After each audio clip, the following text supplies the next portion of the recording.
तो centre of group में आपने कल देखा कि सेंटर ऑफ ग्रुप को जेड से रिप्रेजेंट करते हैं। इसमें जी के वे एलिमेंट आते हैं जो सेल्फ कॉन्जुगेट होते हैं। सेल्फ कॉन्जुगेट का मतलब, ठीक है ना, कि Z is conjugate to Z. आपने कल देखा कि अगर ऐसा है तो फिर आपने ये भी देखा कि small Z belongs to capital G. अगर जेड जेड के कॉन्जुगेट ग्रुप में है then Z is equal to X inverse Z X के रूप में आपको दिखाई देगा। और मैं आपको बता दूं एक्स बिलोंग्स टू जी। और इतने ही बात नहीं है, जब सेल्फ कॉन्जुगेट होता है तो for every X belongs to G होता है। क्यों? अच्छा देखो, अगर सेल्फ कॉन्जुगेट है तब की बात, सेल्फ कॉन्जुगेट एक चीज एक बढ़ जाता है। अगर सेल्फ कॉन्जुगेट नहीं है, किसी दूसरे एलिमेंट के कॉन्जुगेट ग्रुप में है, अगर ए बी के कॉन्जुगेट में देन देयर एग्जिस्ट कोई विशेष एक्स होगा। अगर बी सी के कॉन्जुगेट में देयर एग्जिस्ट कोई विशेष एक्स या वाई होगा, बात समझ रही ना, कोई विशेष एलिमेंट होगा। लेकिन अगर कोई एलिमेंट स्वयं के कॉन्जुगेट ग्रुप में है तो वह हर एक एलिमेंट के करस्पॉन्डिंग ये कंडीशन होल्ड कर जाएगा। क्यों होल्ड कर जाएगा भैया? क्योंकि ये भी जी का एलिमेंट, ये भी जी का एलिमेंट, ये भी जी का एलिमेंट। हल्का से आप घुमा दो, एसोसिएट करा दो, एक्स को एक्स इनवर्स के पास लेके चले जाओ, आइडेंटिटी। तो अपने आप कुछ हो वहां पे वाई वाई इनवर्स हो जाएगा, तब हो जाएगा आइडेंटिटी। तो बराबर जेड के मिल ही जाएगा ना। ये रिजल्ट हमेशा जेड के बराबर आएगा।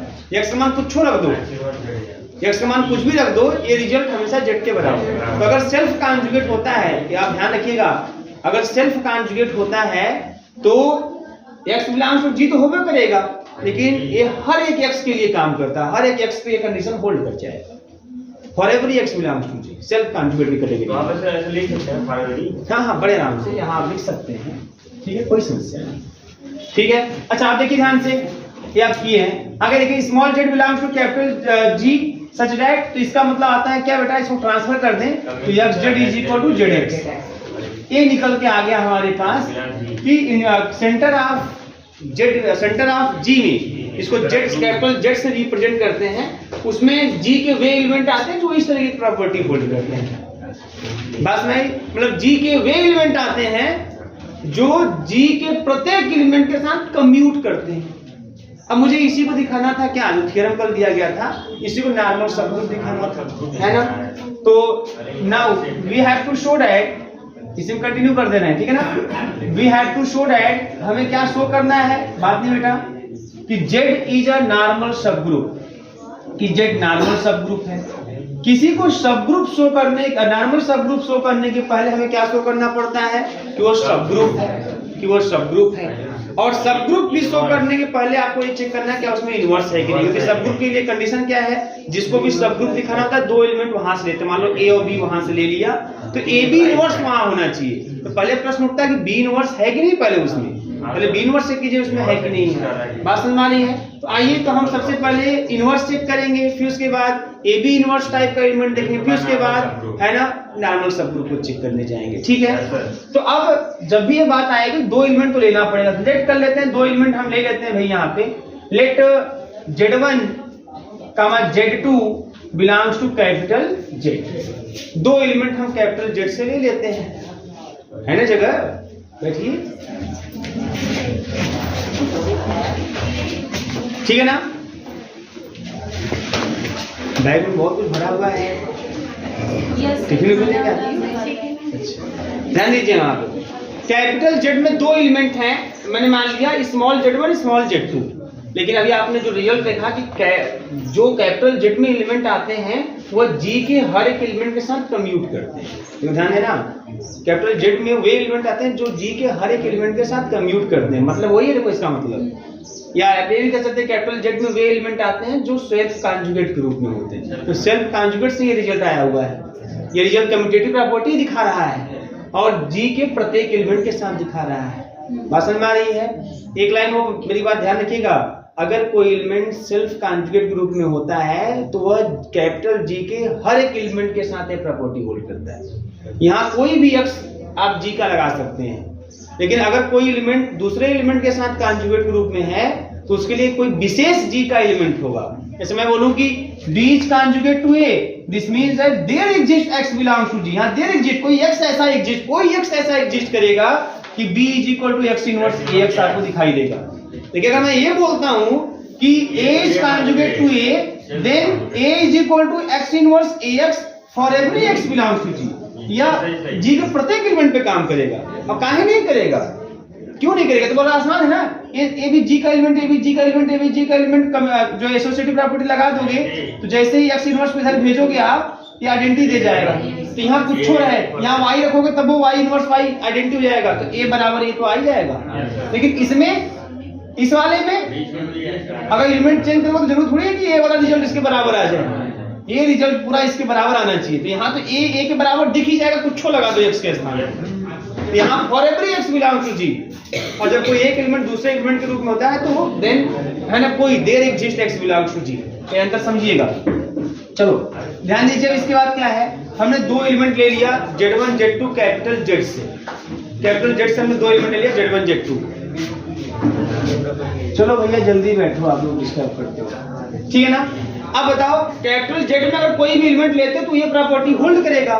कैपिटल Z में अगर स्मॉल z है तो ये प्रॉपर्टी होल्ड कर रहा है। तो अगर आपने कैपिटल Z में Z1 Z2 लिया है तो X Z1 is equal to x है ना, sorry Z1 x and X Z2 is equal to Z2 x for every x belongs to G। For every क्यों लिख रहा हूं, क्योंकि सेंटर में वही आता है जो सेल्फ कॉन्जुगेट होता है। सेल्फ कॉन्जुगेट तो हर एक x के साथ कंडीशन होती है, ठीक है। ये आपके पास हो गया भैया। जैसे आपने दो एलिमेंट माना, आपने ये कंडीशन दिखा दिया, क्योंकि Z में वही एलिमेंट आएंगे जो G के प्रत्येक एलिमेंट के साथ कम्यूट करेगा। और ये कहां से आया, ये यहां से आया। बात समझ में आ रही है।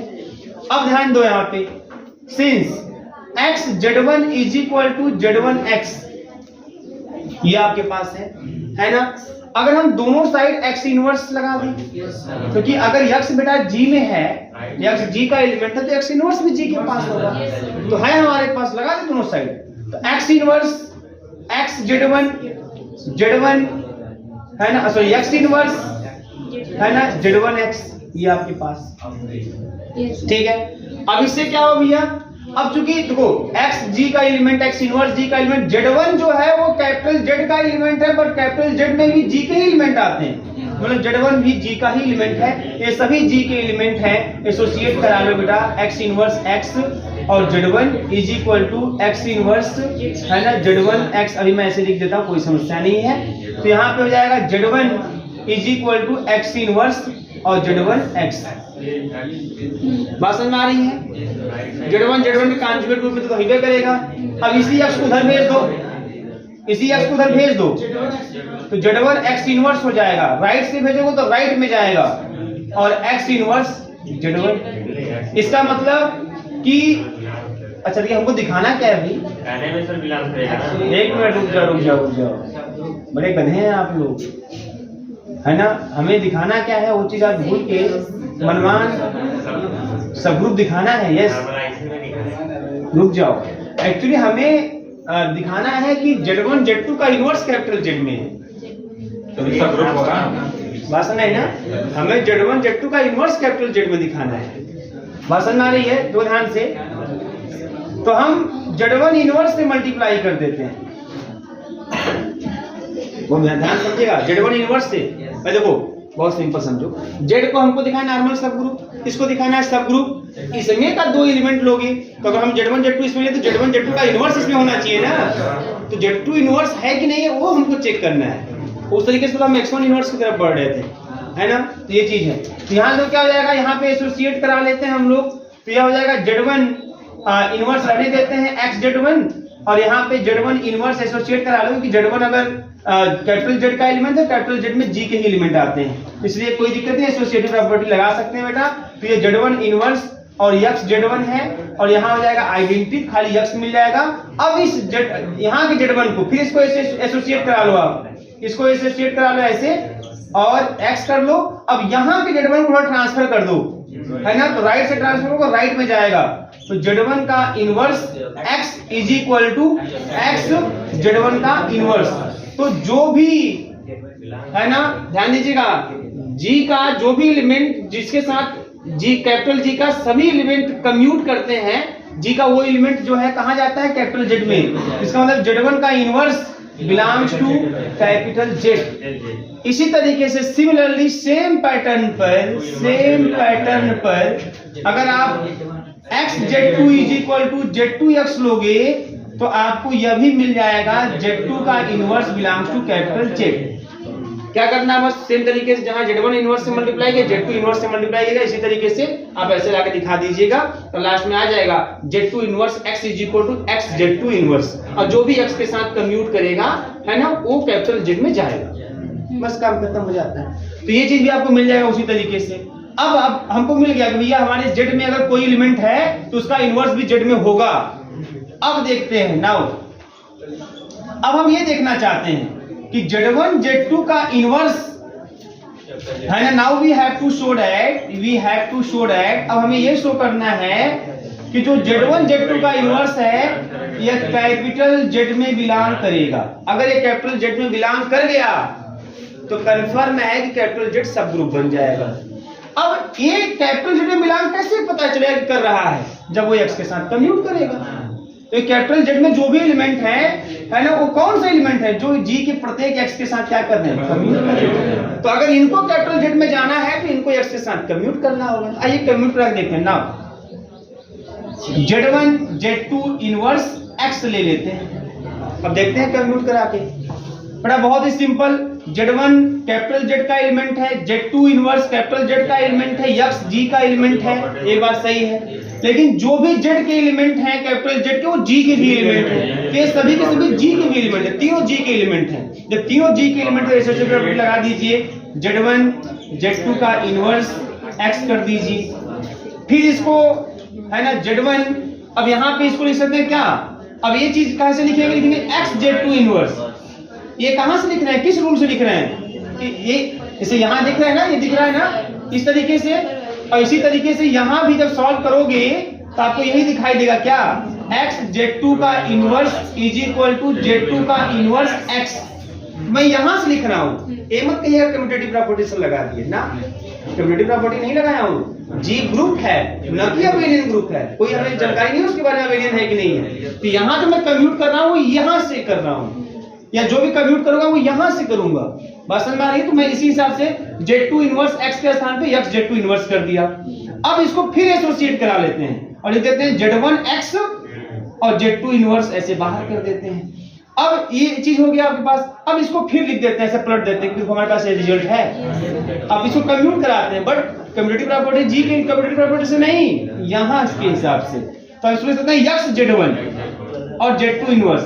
अब इसे फिर एसोसिएट कराते हैं कि मिल जाएगा x Z1 Z2 का इनवर्स। तो आ गया Z1 Z2 का inverse x is equal to x Z1 Z2 का inverse, which implies Z1 Z2 का inverse belongs to capital Z।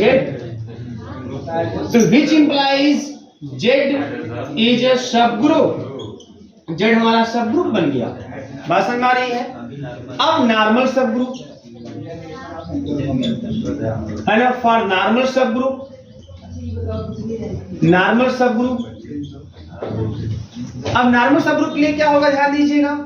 तो अगर जिसको नॉर्मल सब ग्रुप दिखाना होता है एक एलिमेंट वहां से ले लेते हैं, तो लेट कर लेते हैं small z belongs to capital Z, और एक एलिमेंट जिसका नॉर्मल सब ग्रुप दिखाना है उससे ले लेते हैं x बिलोंग्स टू g का दिखाना है। अगर z हमारा नॉर्मल सब ग्रुप होगा तो ऐसा एलिमेंट z में बिलोंग करना चाहिए।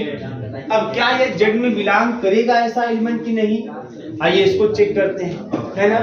तो बताइए अब ऐसा एलिमेंट कैपिटल Z में बिलोंग करने के लिए क्या होना चाहिए, कैसे पता चलेगा, बोलिए।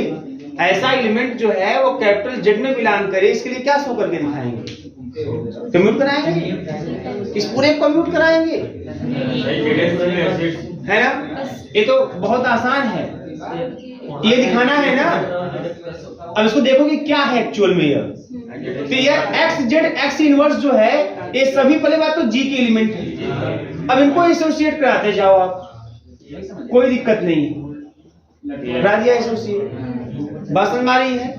अब आपको पता है कि जो z है वो कैपिटल Z का एलिमेंट है। अब कैपिटल Z के जो भी एलिमेंट होते हैं वो जी के एलिमेंट होते हैं, जी के वे एलिमेंट होते हैं जो एक्स के साथ कम्यूट करते हैं। तो जहां एक्स जेड है वहां मैं जेड एक्स नहीं लिख सकता हूँ by definition of centre of G, तो मैं यहाँ जेड एक्स लिख दूंगा। अब यहाँ जेड एक्स लिख दिया और ये एक्स इनवर्स, और ये सभी जी के एलिमेंट है, कम्यूट करा दो, अच्छा एसोसिएट करा दो, एसोसिएट करा दिया है ना। ये आ गया कितना जेड ई, मतलब जेड आ गया, और जेड किसका एलिमेंट है, कैपिटल जेड का। एक्चुअल में ये है क्या, ये जेड ही है। तो जेड जो है कैपिटल जेड का एलिमेंट है, इसका मतलब कि X Z X inverse also belongs to capital Z, hence capital Z is normal sub. तो जो लोग घर पे टाइम न मिला हो, तमाम जगह के दुर्गा पूजा पंडालों को देखने में व्यस्त रहे हो, वो लोग छाप लें। ए सेंटर ऑफ जो जी होता है, ग्रुप जी होता है, उसको हम कैपिटल जेड से रिप्रेजेंट करते हैं। सेंटर ऑफ ग्रुप में ग्रुप जी के वे एलिमेंट आते हैं जो स्वयं के कॉन्जुगेट के रूप में दिखाई देते हैं, और मतलब Z is conjugate to Z, मतलब जी का वे एलिमेंट जो स्वयं के कॉन्जुगेट रूप में होता है वही सेंटर ऑफ जी के सेट में आता है।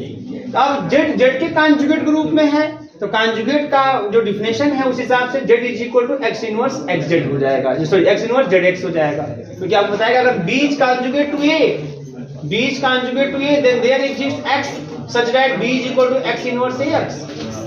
तो अगर जेड जेड के कॉन्जुगेट ग्रुप में है तो यहाँ भी जेड होगा, यहाँ भी जेड होगा, काम खत्म। तो Z is equal to X inverse X. लेकिन एक लाइन याद रहे आपको कि जब कोई एलिमेंट स्वयं के कॉन्जुगेट ग्रुप में होता है तो वो जी के प्रत्येक एलिमेंट के साथ बिहेव करता है। यहाँ एक्स के स्थान पर कुछ लिख दो, कोई भी जी का एलिमेंट लिख दो, लेकिन जब बी ए के कॉन्जुगेट ग्रुप में होता है तो उसके लिए एक विशेष एक्स होगा, लेकिन यहाँ कोई नहीं, यहाँ कुछ उठाकर जी का लिख दो, काम कर जाएगा, क्योंकि आप कम्यूट कराओगे तो जेड के बराबर मिलेगा। अभी तो वही चीज देख रहे थे आप। अच्छा, अब इसको बेटा आप इधर भेज दो, इसको इधर भेज दोगे तो आपको मिल जाएगा X Z is equal to Z X. अर्थात सेंटर ऑफ जी में जी के वे एलिमेंट आते हैं जो जी के प्रत्येक एलिमेंट के साथ कम्यूट करते हैं। तो दो डिफिनेशन, दो तरह का डिफिनेशन आपके सामने। सेंटर ऑफ जी में जिसको जेड से रिप्रेजेंट करते हैं, इसमें ग्रुप जी के वे एलिमेंट आते हैं जो सेल्फ कॉन्जुगेट ग्रुप में होते हैं। दूसरा डिफिनेशन सेंटर ऑफ जी में जिसको जेड से रिप्रेजेंट करते हैं, इसमें जी के वे एलिमेंट आते हैं जो जी के प्रत्येक एलिमेंट के साथ कम्यूट करते हैं। मतलब वैसे ही है, आपका कल का डिफिनेशन लिखवाया था। अब फिर उसी में आपका थ्योरम था, मैंने होमवर्क दिया था, वो होमवर्क ही रह गया है ना। तो वो इस तरीके से था कि आपको ये शो करना था जो ऐसा सेट होता है वो सेट जी का नॉर्मल सब ग्रुप होता है, इज ए नॉर्मल सब ग्रुप ऑफ जी। बात समझ में आ रही है? तो मैंने आपको दिखा दिया इस तरीके से।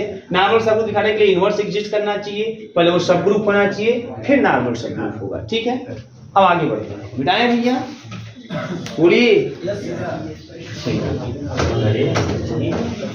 अब दूसरी एक बात आप बहुत ध्यान से समझिएगा, मैं लिखा दे रहा हूं, है कुछ दम नहीं, पहले लिख लीजिए।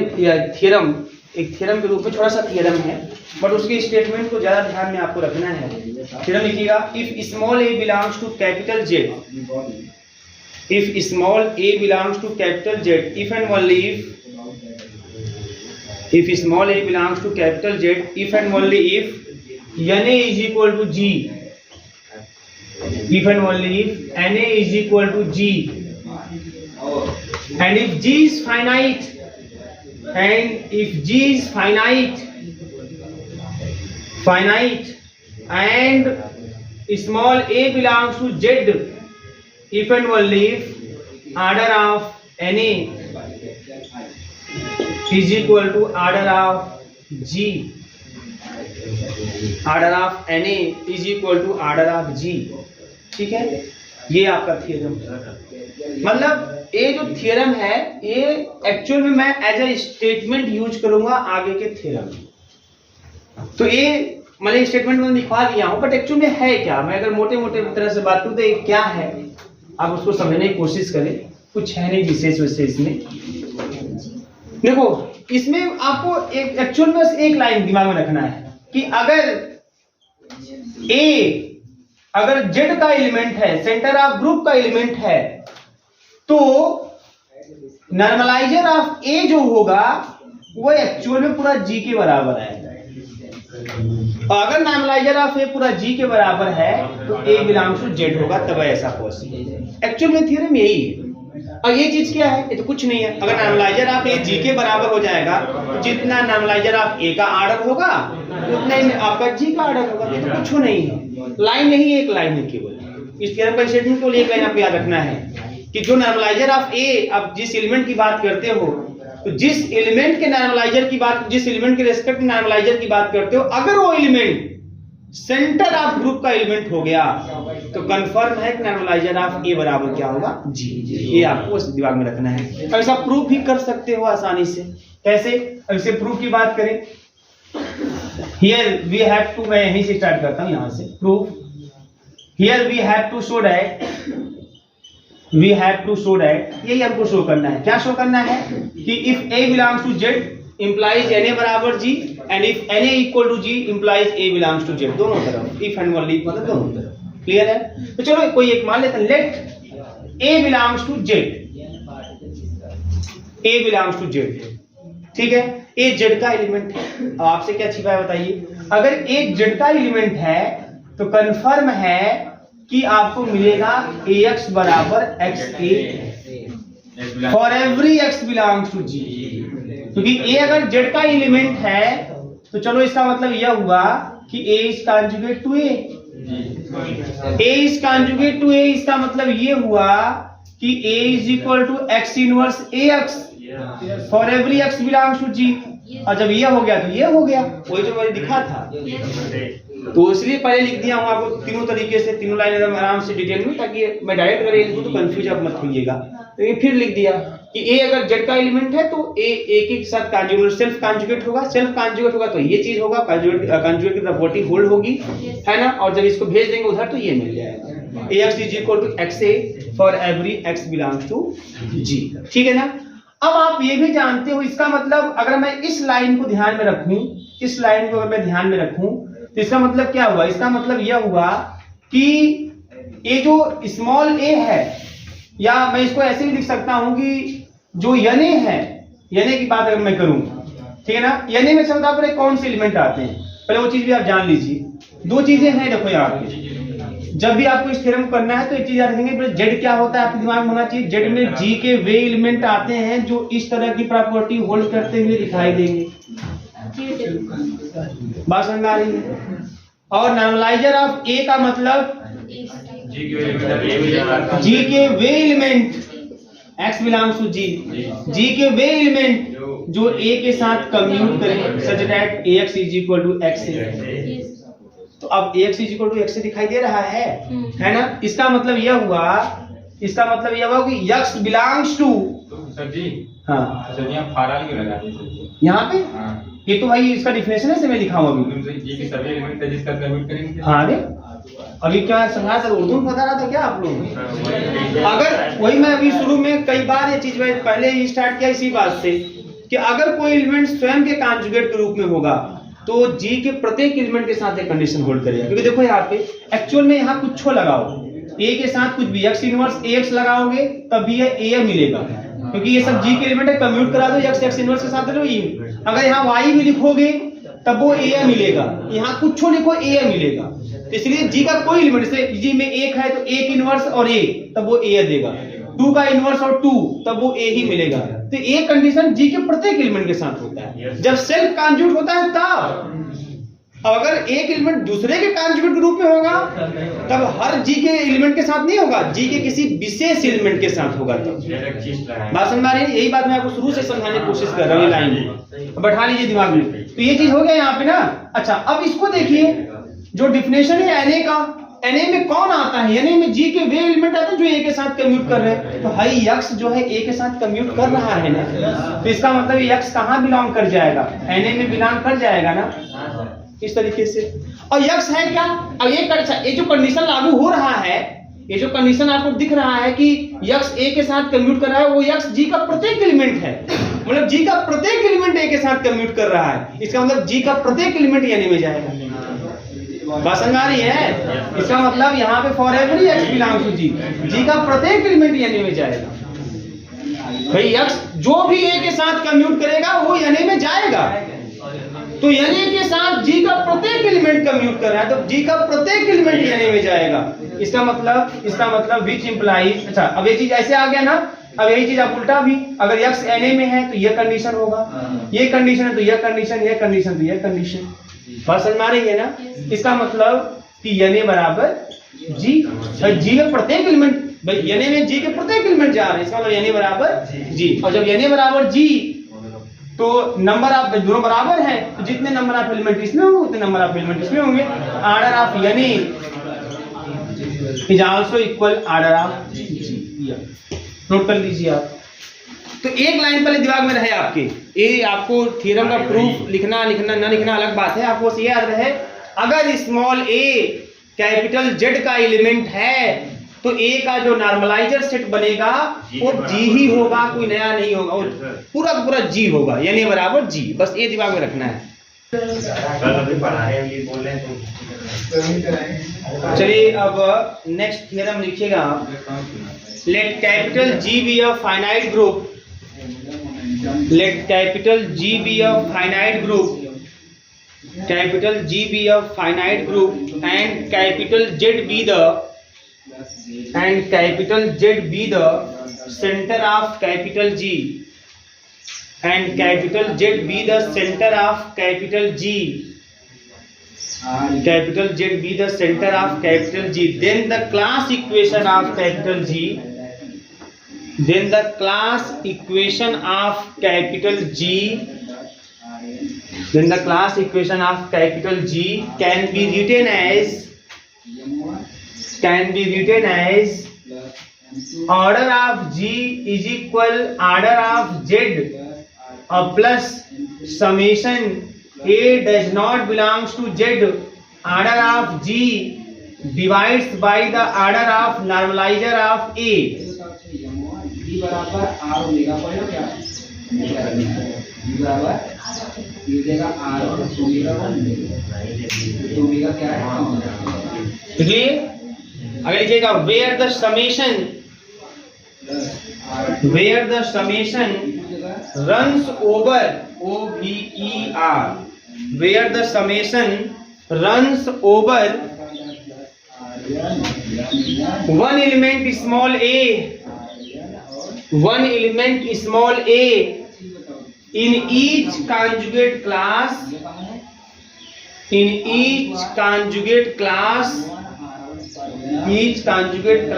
containing more than one element, each conjugate class containing more than one element, containing more than one element। बात समझ में आ रही है? अब ध्यान दीजिए, ये चीज आपको प्रूफ करना है, और इसका प्रूफ आपसे कभी भी नहीं पूछेगा, क्योंकि इसका प्रूफ कुछ दमे नहीं, इसका प्रूफ ये नहीं है एक्चुअल में, क्योंकि ये सामान्य सी बात है, तो आपको समझा देगा, वो समझ में तुरंत आ जाएगा। देखो ध्यान से, पहली बात तो ये क्लास इक्वेशन है, ये क्या है? Class equation. क्लास इक्वेशन आप पहले भी लिख चुके हो, उसमें ये चीज नहीं था, बस इतनी बात थी। बात समझ में आ रही है? ये क्लास इक्वेशन का कैसे कर सकते हो? सेकंड फॉर्म है, दोनों लगभग सेम, बस अंतर समझना है यहाँ पे, बहुत आसानी से इसको प्रूव कर सकते हो। सिंस आप ये जानते हो कि जो ऑर्डर ऑफ G होता है बेटा, वो summation of order of G और divides by order of normaliser of A होता है, ये चीज आप जानते हो, इसको आप क्लास इक्वेशन बोलते हो, है ना? ये भी अब A इसी का रूप है, ये वाला कैसे है देखो, ध्यान समझना है यहाँ पे, इसको ये याद होना चाहिए। ये चीज ध्यान दो यहाँ पे, ये कैसे चीज होगा यहाँ पे प्रूफ। सिंस यदि मान लीजिए स्मॉल a Z का एलिमेंट हो, किसका एलिमेंट हो? Z का एलिमेंट हो, तो आप जानते हो अगर स्मॉल a Z का एलिमेंट है, अभी आपने प्रूव किया, तो ऐसे केस में ऑर्डर ऑफ Na जो होता है वह ऑर्डर ऑफ G के बराबर होता है। बोलिएगा, अगर जब ऐसा है बेटा, तो इसका मतलब यह हुआ कि order of G divides by order of Na जो होगा, ये आपका 1 हो जाएगा, ये 1 हो जाएगा, ठीक है ना? अब देखो ध्यान से, since summation order of G है और ऑर्डर ऑफ Na है, तो इसको मैं दो भाग में ब्रेक कर दूं, इसको ऐसे लिख दूं, summation A belongs to Z, order of G divides by order of Na, और प्लस दो भाग में बांट रहा हूं, A does not belongs to Z, order of G, order of Na। तो दो भागों में बांट दिया।